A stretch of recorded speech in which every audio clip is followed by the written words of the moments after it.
കഥ സഖി ഭാഗം 22. ബാൽക്കണിയിലൂടെ അങ്ങോട്ടും ഇങ്ങോട്ടും നടക്കുകയാണ് ജോ. എന്താ ചെയ്യേണ്ടതെന്ന് ഒരു എത്തും പിടിയും കിട്ടുന്നില്ല. ഗായുവിൽ നിന്നും കേട്ട ഓരോ വാക്കുകളും അവനിലെ അസ്വസ്ഥതയുടെ അളവ് കൂട്ടുകയാണ്.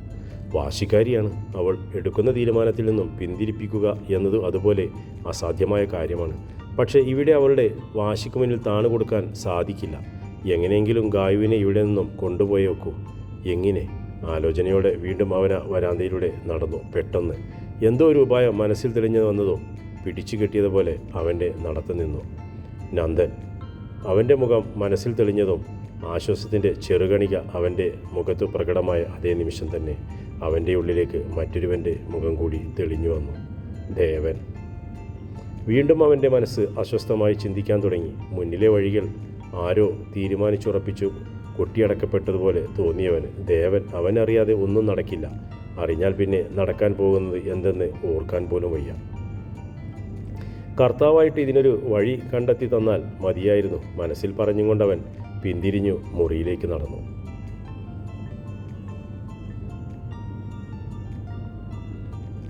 ഈ സമയം ചെമ്പകശ്ശേരിയിലെ ബാൽക്കണിയിൽ ഏതാനും ദിവസത്തെ ഓട്ടപ്പാച്ചിലുകൾ അവസാനിച്ചു ഒന്ന് സ്വസ്ഥമായി ഇരിക്കുകയാണ് ദേവൻ. കയ്യിൽ മാഷച്ചൻ്റെ ഡയറിയുണ്ട്. അന്ന് ഗായുവിൻ്റെ വീട്ടിൽ പോയി വന്നതിന് ശേഷം ഓരോ തിരക്കുകളിൽപ്പെട്ടും മാഷച്ചൻ്റെ ഡയറി ഒന്ന് മറിച്ചു നോക്കുവാൻ പോലും അവന് സമയം തരപ്പെട്ടില്ല. എല്ലാ തിരക്കുകളും കഴിഞ്ഞു ഇന്നാണ് അവൻ ആ ഡയറി എടുത്തത്. അത് കയ്യിൽ എടുത്തത് മുതൽ മനസ്സ് പിടക്കാൻ തുടങ്ങി. അരുതാത്തത് എന്തോ സംഭവിക്കാൻ പോകുന്നു എന്നൊരു തോന്നൽ അവനുള്ളിൽ ഇരുന്ന് ആരോ പറയുന്നത് പോലെ. എന്തു തന്നെയായാലും വേണ്ടില്ല, മാഷച്ചൻ തന്നോട് പറയാൻ ആഗ്രഹിച്ചത് എന്തു തന്നെയായാലും അറിഞ്ഞേ പറ്റൂ എന്നൊരു വാശിയും കൂടി ഇന്ന് അവനുണ്ട്. അത് എടുത്തപ്പോൾ മുതൽ ഇരുന്നിരുന്ന ചൂരൽ കസാരയിലേക്ക് ഒന്നുകൂടി അമർന്നിരുന്നു ദേവൻ.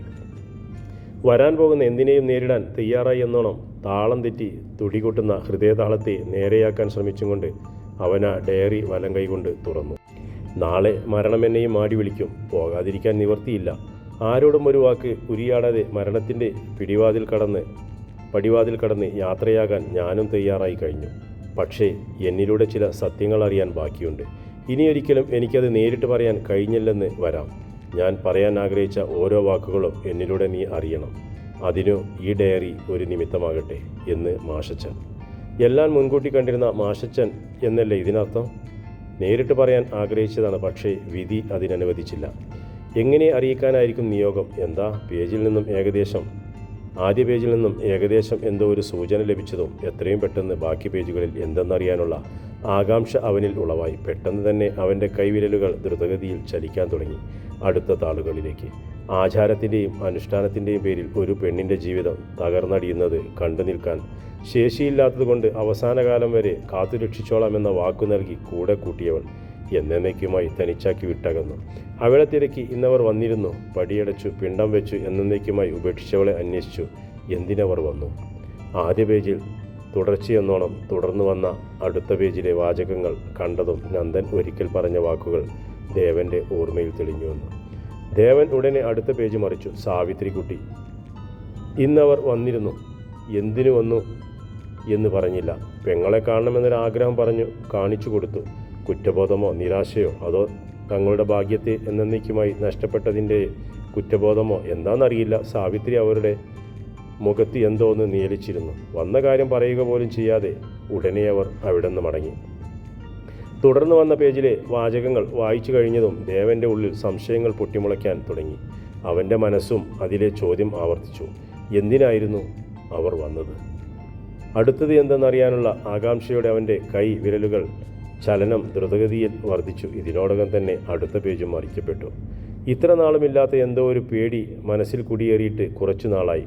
സാവിത്രിക്കുട്ടി, നിന്റെ അടുക്കലേക്ക് വരാൻ മനസ്സ് കൊതിക്കുന്നു. പക്ഷേ നമ്മുടെ മോള്, അവൾ തനിച്ചാകില്ലടോ. ഇല്ലായിരുന്നെങ്കിൽ എന്നോ നിനക്കരികിലേക്ക് വരുമായിരുന്നു. പറ്റുന്നില്ല. നീ ഇല്ലാത്ത ഇവിടം ഓരോ ദിവസവും ശൂന്യമായി കൊണ്ടിരിക്കുകയാണ്. മനസ്സിൻ്റെ വേദന ശരീരത്തിനെ തളർത്തുന്നു. അധികനാൾ ഈ മനസ്സുമായി മുന്നോട്ട് പോകണമെന്ന് പ്രതീക്ഷയില്ല. സ്വസ്ഥമായ ജീവിതം അസ്വസ്ഥമായി തുടങ്ങി. സാവിത്രിക്കുട്ടി പടിയിറങ്ങിപ്പോയതോടെ തറവാടിൻ്റെ പ്രൗഢി മങ്ങി. ഏട്ടൻ്റെ വാക്കുകളാണ്. സാവിത്രിക്കുട്ടി വീണ്ടും വന്നുട്ടോ. അവൾ ഇത്തവണത്തെ വരവ് വെറുതെയായില്ല. മനസ്സ് പേടിച്ചതുപോലെ തന്നെ സംഭവിച്ചു. വന്നപാടെ മുഖവരയില്ലാതെ നിന്റെ ഏട്ടൻ കാര്യം പറഞ്ഞു. മടങ്ങി വരണം, തറവാട്ടിൽ എല്ലാവരും കാത്തിരിപ്പാണ്, അച്ഛൻ ഒഴികെ. ഈ തവണ എനിക്ക് അവരോട് കയർത്ത് സംസാരിക്കേണ്ടി വന്നു. ഈ കാലം അത്രയും ജീവനോടെ ഉണ്ടോയെന്ന് പോലും തിരക്കാത്തവർ ഒരു സുപ്രഭാതത്തിൽ വന്ന് എന്തിനന്വേഷിക്കുന്നു? പടിയിറങ്ങിപ്പോയ അന്തസ്സും അഭിമാനവും തിരികെ ലഭിക്കാൻ വേണ്ടിയിട്ടോ? അതും കാലങ്ങൾ ഇത്രയും കഴിഞ്ഞിട്ടും മുഖം കറുപ്പിച്ച് ഇന്നേവരെ ഒരാളോടും സംസാരിച്ചിട്ടില്ല. ഇനി അതിനായി വഴിയൊരുക്കരുത്. മാന്യതയോടെ ഞാൻ അവർക്ക് മറുപടി നൽകി സ്നേഹപൂർവ്വം അവരുടെ ക്ഷണം നിരസിച്ചു. അവരോട് തിരികെ പോകാൻ പറഞ്ഞു. അസ്വസ്ഥതയുടെ നാളുകൾ എന്നിൽ നിറഞ്ഞു നിൽക്കാൻ തുടങ്ങി. പുറമേ ധൈര്യത്തിൻ്റെ മൂടുപടം അണഞ്ഞുവെങ്കിലും ഉള്ളിൻ്റെ ഉള്ളിൽ ആദിയായിരുന്നു. പിന്നീട് അങ്ങോട്ടുള്ള നാളുകൾ മനസ്സ് തുറന്ന് സംസാരിക്കാൻ ആരുമില്ലാത്ത അവസ്ഥ. ജീവിതത്തിൽ ഒറ്റപ്പെടലിൻ്റെ ദിനങ്ങൾ.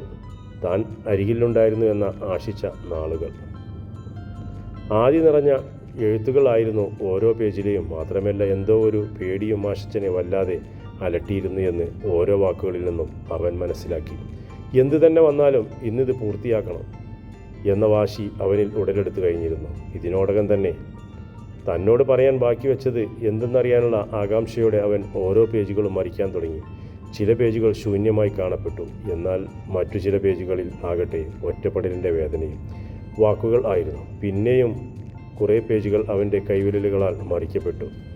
അതിലൊന്നും തന്നെ അവരുടെ വരവിൻ്റെ ഉദ്ദേശം വ്യക്തമാകുന്ന വാക്കുകൾ ഇല്ലായിരുന്നു. ശൂന്യമായ കുറേ പേജുകൾക്കൊടുവിൽ അറിയാൻ ആഗ്രഹിച്ചത് അവൻ്റെ മെയ്കളിൽ ഉടക്കി നിന്നു. മാണിക്യമംഗലത്തെ സൂര്യനാരായണനും മകനും ഒരിക്കൽ കൂടി കാണാൻ വന്നു. പേടിച്ചതുപോലെ തന്നെ അത് സംഭവിച്ചു. ഈ തവണത്തെ വരയിൽ അവരുടെ ആഗമന ഉദ്ദേശം അറിഞ്ഞു. ഗായത്രി, അവളായിരുന്നു അവരുടെ വരവിൻ്റെ ഉദ്ദേശം. അമ്മ വരുത്തിവെച്ച തറവാടിൻ്റെ ശാപം തീർക്കാൻ അവർ കണ്ടെത്തിയ പ്രതിവിധി. ഗായത്രിയെ മംഗലത്ത് ക്ഷേത്രത്തിൻ്റെ ദേവിയായി വായിക്കുക. അടുത്തു വരുന്ന പൗർണമി നാളിൽ. നോ. മാഷച്ചൻ എഴുതിയ വാക്കുകൾ വായിച്ചു കഴിഞ്ഞതും ഇരുന്ന ഇരിപ്പിൽ നിന്നും മുന്നോട്ടാഞ്ഞുകൊണ്ടവൻ ഉറക്കെ പറഞ്ഞു. മാഷച്ചന് പറയാനുള്ളത് എന്തെന്നറിയാനുള്ള തൻ്റെ മനസ്സിൻ്റെ ആദിമൂലം വായിച്ചതിൽ തെറ്റ് പറ്റിയതാകുമെന്ന് മനസ്സിൽ ഉരുവിട്ടും കൊണ്ടവൻ്റെ മെഴികൾ ആ വാക്കുകളിലേക്ക് വീണ്ടും ചലിച്ചു. ഇല്ല, വായിച്ചതിൽ ഒരു തെറ്റും തനിക്ക് പറ്റിയിട്ടില്ല. എഴുതിയത് തന്നെയാണ് വായിച്ചത്. അരുതാത്തതെന്തോ നടക്കാൻ പോകുന്നു എന്ന് മനസ്സ് ഉരുവിട്ടത് സത്യമായി. അച്ഛൻ്റെയും മകൻ്റെയും വരവിന് പിന്നിലെ ഉദ്ദേശം ഗായുവിൻ്റെ മേലുള്ള അവകാശം പറച്ചിൽ. കഴിഞ്ഞുപോയതെല്ലാം ഇന്നലെ എന്ന പോലെ ഓർമ്മകളിൽ തെളിഞ്ഞു വന്നതും ദേവന് ദേഷ്യം നിയന്ത്രിക്കാനായില്ല. ഇരുന്നിടത്തു നിന്നും മുന്നോട്ട് ആഞ്ഞിരുന്നവൻ്റെ വലം കൈ മുന്നിലെ ടീപ്പോയിലേക്ക് ശക്തിയിൽ ആഞ്ഞു പതിച്ചു. ഇല്ല, ഈ ദേവൻ ജീവിച്ചിരിക്കുമ്പോൾ നിങ്ങളുടെ ആഗ്രഹം നടക്കില്ല സൂര്യനാരായണ. കൊണ്ടുവരും, ഞാൻ തിരികെ കൊണ്ടുവരും. എൻ്റെ ഗായുവിനെ കൊണ്ടുവരും. എന്തു തന്നെ നേരിടേണ്ടി വന്നാലും ഈ ദേവൻ കൊണ്ടുവന്നിരിക്കും. വിശ്വസിച്ച് ഏൽപ്പിച്ചു പോയതാ, ഒറ്റക്കാകില്ല എന്ന വാക്ക് നൽകിക്കൊണ്ട് അത് പാലിക്കുക തന്നെ ചെയ്യും, ജീവൻ വെടിഞ്ഞിട്ടാണെങ്കിലോ കൂടിയും. ഈ സമയം രാവേറെ ചെന്നിട്ടും മുറിയിലേക്ക് വരാത്ത ദേവനെ അന്വേഷിച്ചു ബാൽക്കണിയിലേക്ക് വന്ന നന്ദൻ മുന്നിലെ കാഴ്ച കണ്ട് ഞെട്ടി. തുടരും കഥയുടെ അടുത്ത ഭാഗം. ദേവന് കാര്യങ്ങളെല്ലാം അറിഞ്ഞു എന്ന്, ഇനി അത് എന്തൊക്കെ സംഭവിക്കുമെന്നും എനിക്ക് ഒരു നിശ്ചയവുമില്ല. കാത്തിരുന്ന് കാണാം അടുത്ത ഭാഗം നാളെ ഇതേ സമയം.